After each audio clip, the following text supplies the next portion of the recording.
कहेंगे कि ऐसा कैसे हो सकता है। सारे जानते हैं कबीर साहब को, जहां फोटो लगी होती है पता लग जाता है ये कबीर साहब है। ये भी अज्ञानता है। ये जो तुम्हें फोटो दिखाई दे रही है ये कबीर साहब नहीं है। ये तुम्हें लग रहा है कि कबीर साहब है, जैसे तुम्हें लग रहा है कि ये कौन बैठा है, कौन बैठा है, तुम्हें लग रहा है गुरु जी बैठे, नितिन दास बैठा है यहाँ पे, ये तुम्हें लग रहा है कि ये नितिन दास बैठा है, जबकि नितिन दास क्या है ये तुम सपने में भी नहीं सोच सकते, सपने में भी। इसीलिए बोला गया है कि वो परमात्मा गुणातीत है, देहातीत है, भावातीत है, मायातीत है, वो हर चीज से परे। जब हर चीज से परे है तुम इसको कैसे मान के बैठ गए। इसी प्रकार कृष्ण जी वो नहीं है जो तुम्हें दिखाई दे रहे हैं मंदिरों में, जो तुम्हें दिखाई दे रहे हैं फोटो कैलेंडर में। राम जी वो नहीं है जो तुम्हें दिखाई दे रहे हैं मूर्तियों में। वो क्या है, वो शरीर है। क्या दिख रहा है तुम्हें, यहां देखो क्या दिख रहा है, आंख दिख रही है, कान दिख रहा है, माथा, बाल, थाल, नाक, दांत, मुंह, आंख। नितिन दास कौन है इसमें से? क्या आंख नितिन दास है, या कान नितिन दास है, या नाक या मुंह, क्या है नितिन दास? ये तो काया है। नितिन दास काया नहीं है और तुम भी काया नहीं हो। ना नितिन दास काया ना तुम काया। तो कौन है हम? शब्द गुरु सुरत धुन चेला। यानी गुरु कौन है? जो अपने शब्द स्वरूप को जानता है। चेला कौन है? जो उसको जानने के लिए गुरु के पास आया है। यानी शब्द गुरु और सुरत धुन चेला। और जब चेला गुरु को पालेगा तो चेला क्या बन जाएगा? कहते हैं कीट बजाने भृंग को गुरु कर ले आप समान। जब तुम गुरु को पालोगे, जब तुम नितिन दास को जान लोगे वो कौन है, तो तुम ही नितिन दास हो जाओगे।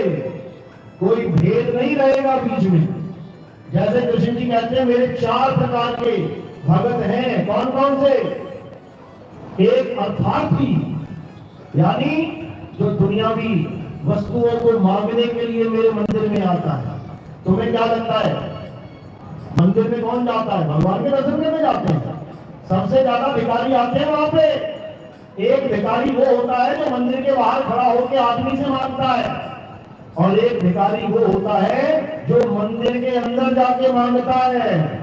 तो जो मंदिर के अंदर जाके दुनियावी वस्तु मांगे उसको क्या कहा कृष्ण जी ने? वो अर्थार्थी है।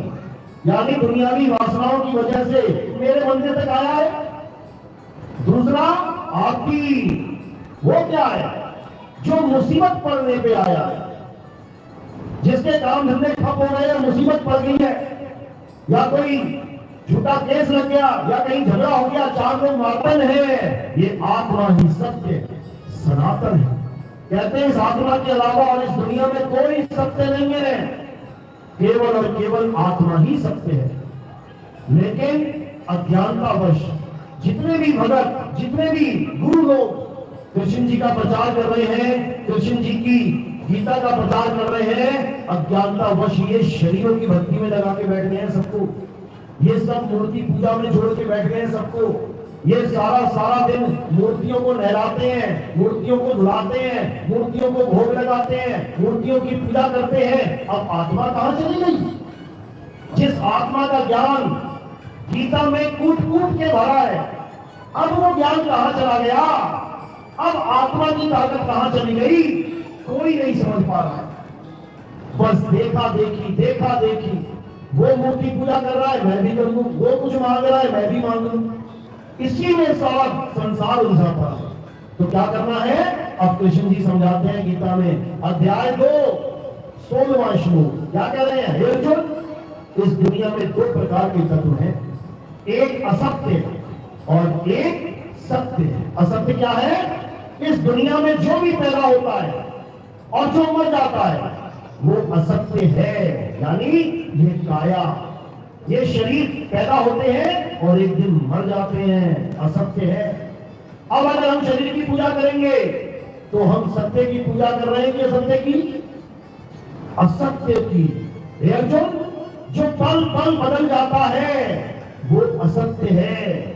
जैसे पीपल का पेड़ आज हरा भरा है, कल तूफान आया पेड़ ही गिर गया, आज तुलसी हरी भरी है, 5 दिन बाद देखा पानी डालना भूल गए, पीली हो गई, बदल गई।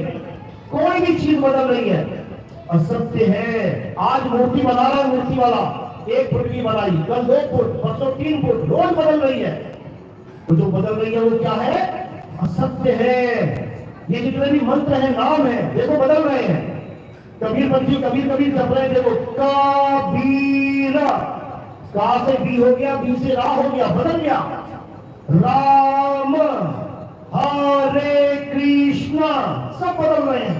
जो चीज बदल रही है हे अर्जुन, माया है। ये सब माया है। अब माया से परे क्या है हे अर्जुन? इस संसार में माया से परे केवल एक चीज है, और वो क्या है? आत्मा। हे अर्जुन, आत्मा कभी नहीं बदलती। आत्मा अजर, अमर, अखंड, अविनाशी है।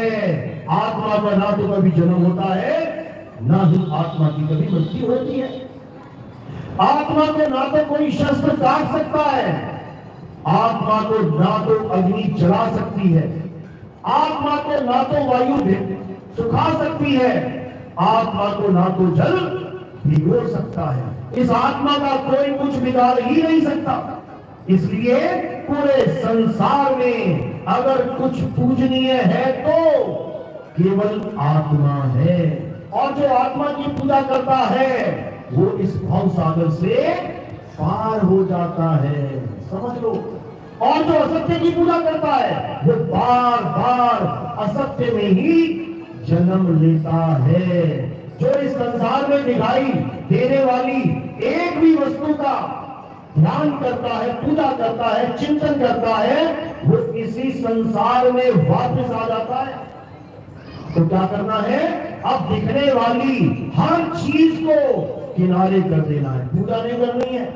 किसकी पूजा करनी है? जो नहीं दिखाई दे रहा है, जिसको अगोचर कहा गया है। अगम, अगोचर, गोचर मतलब जो दिखाई दे जाए, अगोचर मतलब जो दिखाई ना दे। करना है केवल तत्वदर्शी संत से उस तत्व का ज्ञान लेना है, और कुछ नहीं करना। तो कैसे देगा वो ज्ञान? जैसे मीराबाई को दिया रविदास जी महाराज ने, यानी तत्वदर्शी संत ने मीराबाई को तत्व ज्ञान दिया। कौन सा तत्व? जिसकी कोई कीमत ही नहीं है। और जो मीरा हाथ में लेके घूमती थी, पत्थर की मूर्ति, मिट्टी की मूर्ति, वो कितने की थी? कोई तो रेट होगा उसका, अनमोल तो नहीं थी, कुछ ना कुछ तो लेके बेचा होगा उस मूर्तिकार ने। उस जमाने में 1 आना, 2 आना, 5 आना, 10 आना कुछ तो दिया होगा, यानी उसकी कोई ना कोई कीमत तो होगी। तुम्हारे घर में जितने मंदिर बने हुए हैं उसमें जो तुमने मूर्तियां रखी हैं, तुम खुद समझ लो कितने कितने की है। कोई 20 रुपए का भगवान ले आया, कोई 30 रुपए का भगवान लाया, कोई बार्गेनिंग करके 50 का नहीं 35 दूंगी, तो 35 रुपए का सस्ता वाला भगवान ले आया। 35 रुपए का भगवान लाके 35 लाख की लॉटरी मांग रही है। 35 लाख की लॉटरी लेकर किसमें? 35 रुपए के भगवान से। ये हमारा अज्ञान है, ये हमारा धर्म बन चुका है आज के समय में। मीराबाई का भी यही धर्म बना हुआ था। मीराबाई भी हाथ में मूर्ति लेके घूमती थी, भजन गाती हुई। लेकिन जब गुरु मिले तब मीराबाई को क्या समझाया? मीराबाई, जिस भगवान को तूने पकड़ रखा है, अगर तेरे प्राण निकल गए तो तेरी मुट्ठी से ये भगवान छूट जाएगा, जुदा हो जाएगा। ऐसा भगवान पकड़ जिसको तू नहीं वो तुझे पकड़े, फिर वो कभी नहीं छूटेगा। मीराबाई के दिमाग में बात पड़ गई, कहते कमाल है, ये तो मैंने कभी सोचा ही नहीं। तो गुरुजी मुझे वो भगवान दे दो जो मुझे पकड़ के रखे, जो मुझे ना गिरने दे। तब रविदास जी महाराज ने मीराबाई को तत्व ज्ञान दिया, और मीराबाई झूम के क्या बोली? पायो जी में नाम रतन धन पायो, वस्तु अमोलक। कितना रेट है? अमोलक। अमोलक मतलब कितनी जीरो? कितनी जीरो लगती है अमोलक में?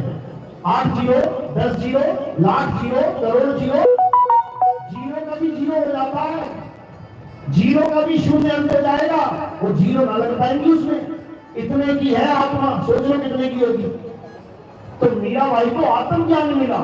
कह रही है वस्तु अमोलक दी मेरे सतगुरु, कृपा कर अपनायो, पायो जी में नाम रतन धन पायो। मैं नाम अक्षर धन नहीं पायो कि रविदास जी गुरु मिल गए कह रहे हैं ओम कलियम हरियम जपले मीराबाई, या कह रहे हैं राम राम जपले, राधा राधा जपले, हरे कृष्णा जपले। ये अमूल्य ज्ञान नहीं है। ये तो जाओ पक्षी लगाओ लेके आओ, ये तो किस्तों में मिल जाता है, ये तो पैसों में मिल जाता है। अमूल्य ज्ञान क्या है? उस वस्तु का ज्ञान जिसका कोई मोल ही नहीं है। बताओ आत्मा कितने की बिकती है? किसी का बच्चा बनने वाला हो, तुम किडनी खरीद लोगे, तुम फेफड़े खरीद लोगे, कहो हार्ट ट्रांसप्लांट भी शुरू हो जाए, तुम चमड़ा खरीद लोगे, आंखें खरीद, सब कुछ खरीद लोगे। तुम आत्मा खरीद के दिखाओगे, आत्मा लेके आओ खरीद के, कहां मिलती है? अनमूलक है वो खरीदने बेचने में नहीं आती। उसका ज्ञान लिया और दिया जाता है, वो लेने देने में भी नहीं आती कि वस्तु अमोलक दी मेरे सतगुरु, कि गुरु जी ने आत्मा निकाल के उसको दे दी। वस्तु अमोलक दी मेरे सतगुरु मतलब मुझे उस वस्तु का ज्ञान दे दिया जिसकी वजह से मेरे ये सारे अंग चल रहे हैं। किसकी वजह से? आत्मा की वजह से। ये है अज्ञानता। तो द्वापर युग में कृष्ण जी ने मना किया कि देवताओं की पूजा मत करो। कलयुग में कौन मना कर रहा है? नितिन दास मना कर रहा है, पीछे मत पड़ जाना भाई। जो काम कृष्ण जी ने किया वही कर रहा हूं। उनका काम किया हुआ पोछा मार दिया लोगों ने, भूल गए उनकी बात को। दोबारा याद कराने आया हूं कि कुछ बोला था उन्होंने, फिर से समझ लो। देवताओं की पूजा नहीं करनी है। अध्याय 7 23वां श्लोक क्या कह रहे हैं?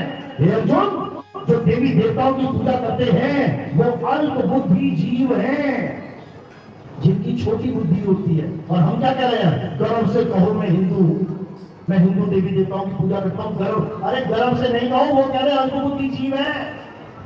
तुझे गर्व दिखाई दे रहा है, कृष्ण जी कह रहे हैं उसकी बुद्धि छोटी है, जो आत्मा को छोड़ के इन नाशवान देवताओं के पीछे पड़ा है, जो आत्म तत्व को छोड़ के, जो अजर अमर अविनाशी अखंड है, वो इन देवताओं के पीछे पड़ा है। जो अपना राजपाट छोड़ के भाग जाते हैं, जब राक्षस आते हैं अपनी फौज लेके, जब राक्षस फौज लेके आते हैं ना, ये सब भाग जाते हैं देवी देवता अपना राजपाट छोड़ के, कभी ब्रह्मा जी के पास, कभी विष्णु जी के पास, कभी शंकर जी के पास, कि बचाओ हमें राक्षस आ गए।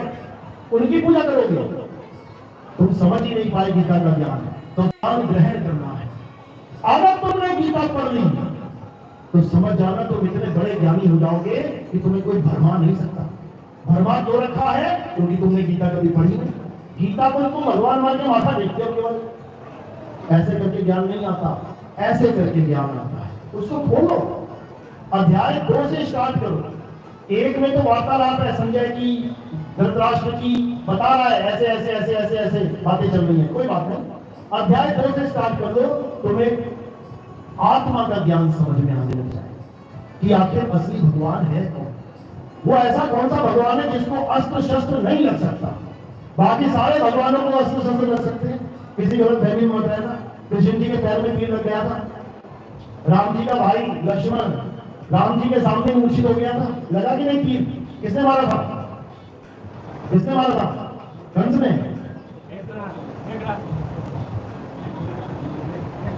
मेघनाथ ने, इंद्रजीत ने। तो राम जी के भाई मूर्छित हो गए। सोचो, भगवान का भाई मूर्छित हो गया भगवान के सामने, तीर लगने पे। सोचो, यानी पूजा उसकी करो जिसको तीर छू ना सके। और वो कौन है? हे अर्जुन, आत्मा ही वो ताकत है, आत्मा ही वो वस्तु है, आत्मा ही वो तत्व है जिसे कोई अस्त्र शस्त्र छू तक नहीं सकता। तो क्या करना है? अपनी आत्मा में रमण करना है और कुछ नहीं करना। ये पूजा पाठ हवन यज्ञ ठीक है, आज तक किया कोई बात नहीं, कुछ नहीं से कुछ भला, लेकिन जितना किया इतना बहुत है। सारी उम्र करने की जरूरत नहीं है। ठीक है, तुम सीधे डॉक्टर नहीं बन पा रहे हो तो एक किताब पढ़ा दी तुम्हें, A for apple, B for bat, C for cat, D for dog. ठीक है, अच्छी बात है, लेकिन कब तक? जब तक तुम आगे ना बढ़ जाओ। और सारी उम्र A for apple, B for bat